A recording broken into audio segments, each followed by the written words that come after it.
கேக்க உங்க லவர் கொடுங்க. ஹலோ காதல் மண்ணா, அப்படிக்கா வந்து நில்லுங்க. இந்த வயசுல என்ன வெக்கம், சும்மா போய் நில்லுங்க. இல்லடா, இது தனி மனுஷிக்கு கிடைச்ச வெற்றியா என்ன? ஒட்டுமொத்த தொழிலாளிகளுக்கும் சேர்த்து கிடைச்ச விருது. முதல் கேக்க சாப்பிடுற உரிமை இந்த ஃபேக்டரியிலேயே முதல் தொழிலாளி முதல்ல ஒரே ஒரு லேபரா ஜாயின் பண்ணி இப்ப வரைக்கும் வேலை பார்த்துட்டு இருக்காரே, அவருக்கு தான் தரணும். பாத்தியா, இது எனக்கு தோணாம போச்சு.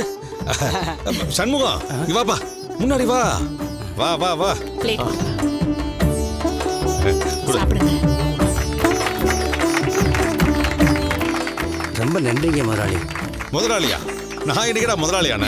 இந்த கம்பெனி ஆரம்பிச்சப்போ நம்ம 2 பேரும் மட்டும் தானடா வேலை பார்த்தோம். அப்ப நீ என்ன நடேசன்னு பேர் சொல்லி தானே கூப்பிடுவ. கம்பெனி பெருசா போட உடனே பேர் மறைஞ்சு போயிடுமா என்ன?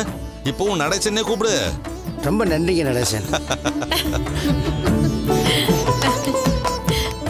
இந்த கம்பெனி 20 வருஷத்துக்கு முன்னாடி எப்படி இருந்ததுன்னு உங்கள நிறைய பேருக்கு தெரியாது.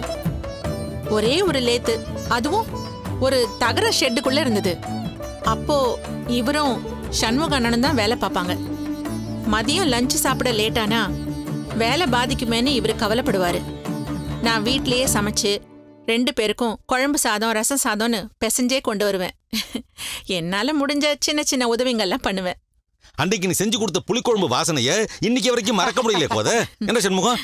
ஆமா, இப்ப வரைக்கும் எங்க வீட்டுல அந்த மாதிரி ஒரு புளிக்குழம்பு வைக்கவே முடியல.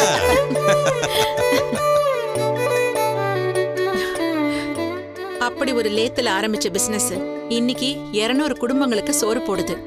அதுக்கு காரணம் நிச்சயமா நான் இல்ல, என் வீட்டுக்காரரோட கடுமையான உழைப்பு. அவருக்கு அடுத்து என் மூத்த பையனோட விடாத உழைப்பு. அதுலயும் தமிழ் பண்ண தியாகம் ரொம்ப பெரிய விஷயம். இந்த பிசினஸுக்காக தன்னோட படிப்பையே தியாகம் பண்ணிட்டு தொழிலுக்கு வந்த பையன் அவன்.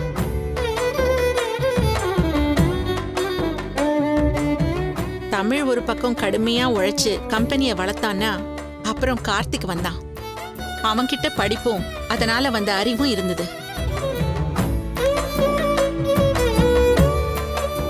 அதை வச்சு கம்பெனியை இன்னும் முன்னேத்தினான், இன்னும் ஸ்ட்ராங் ஆக்கினான். ஆனா ஒட்டுமொத்த வெற்றிக்கு இவங்க 3 பேர் மட்டும் காரணம் இல்ல, இங்க இருக்கிற நீங்க எல்லாரும் தான் காரணம்.